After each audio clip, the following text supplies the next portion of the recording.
ಅವ್ರು ಬೇಡ ಅಂದ್ರು ಇವ್ರು ಬೇಡ ಅಂದ್ರು ಕಥೆ ಹೇಳ್ತಾ ಇದ್ದೀರಿ.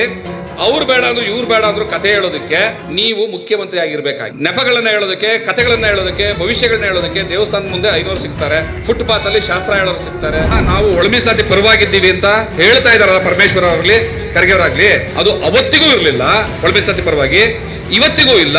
ಅವರ ಜೀವಿತದ ಕೊನೆ ಅವಧಿವರೆಗೂ ಉಸಿರು ಇರೋವರೆಗೂ ಅವರು ಒಳ ಮೀಸಲಾತಿ ಪರವಾಗಿ ಇರಲ್ಲ.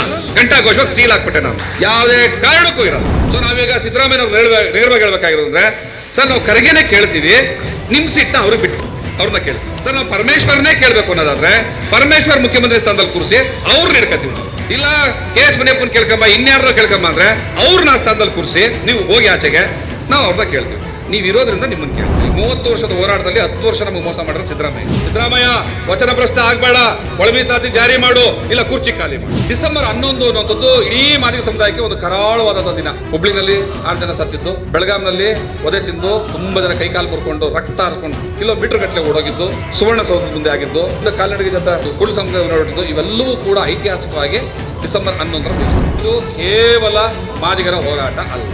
ಇಲ್ಲಿವರೆಗೂ ಮೀಸಲಾತಿ ಅಂದ್ರೆ ಏನು ಅಂತ ಟಚ್ಚೇ ಮಾಡದೇ ಇರುವಂತಹ ಸಮುದಾಯಗಳಿದ್ದಾವೆ.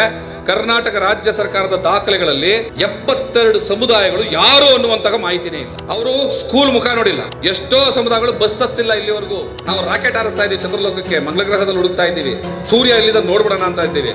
ಎಷ್ಟೋ ಸಮುದಾಯಗಳು ಇವತ್ತು ಬಸ್ ಹತ್ತಿಲ್ಲ, ಅವ್ರ ಹತ್ರ ವೋಟರ್ ಕಾರ್ಡ್ ಇಲ್ಲ, ಆಧಾರ್ ಕಾರ್ಡ್ ಇಲ್ಲ, ಬ್ಯಾಂಕ್ ಅಕೌಂಟ್ ಎಲ್ಲಿ ಇವೆರಡಿದ್ಮೇಲೆ ಅದೆಲ್ಲಿ ಬರ್ತದೆ, ದುಡ್ಡಿಲ್ಲ, ದುಡಿಮೆ ಇಲ್ಲ, ಕೋತಿ ಹೊಡ್ಕೊಂಡು ತಿಂತಾರೆ, ಹೊಟ್ಟೆ ಊಟಕ್ಕೆ ಕೋತಿನೂ ಹೊಡ್ಕೊಂಡು ತಿಂತಾರೆ, ಕಾಗೆ ಹೊಡ್ಕೊಂಡು. ಆ ತರದ ಸುಮಾರು 72 ಸಮುದಾಯಗಳು ಸರ್ಕಾರದ ದಾಖಲೆಗಳಲ್ಲೇ ಇಲ್ಲ. ಅವ್ರು ಯಾರು ಅಂತಾನೆ ಗೊತ್ತಿಲ್ಲ. ಸೊ ಅಂಥವ್ರನ್ನೂ ಕೂಡ ಸದಾಶಿವ ಆಯೋಗದ ವರದಿಯಲ್ಲಿ ಗುರುತಿಸಿದ್ದಾರೆ. ಅಂಥವ್ರನ್ನೂ ಕೂಡ ಹಿಂದುಳಿದ ವರ್ಗದ ಶಾಶ್ವತ ಆಯೋಗದ ಅಧ್ಯಕ್ಷರಾಗಿದ್ದಂತಹ ಡಾಕ್ಟರ್ CS ದ್ವಾರಕನಾಥ್ ಅವರು ಗುರುತಿಸಿದ್ದಾರೆ.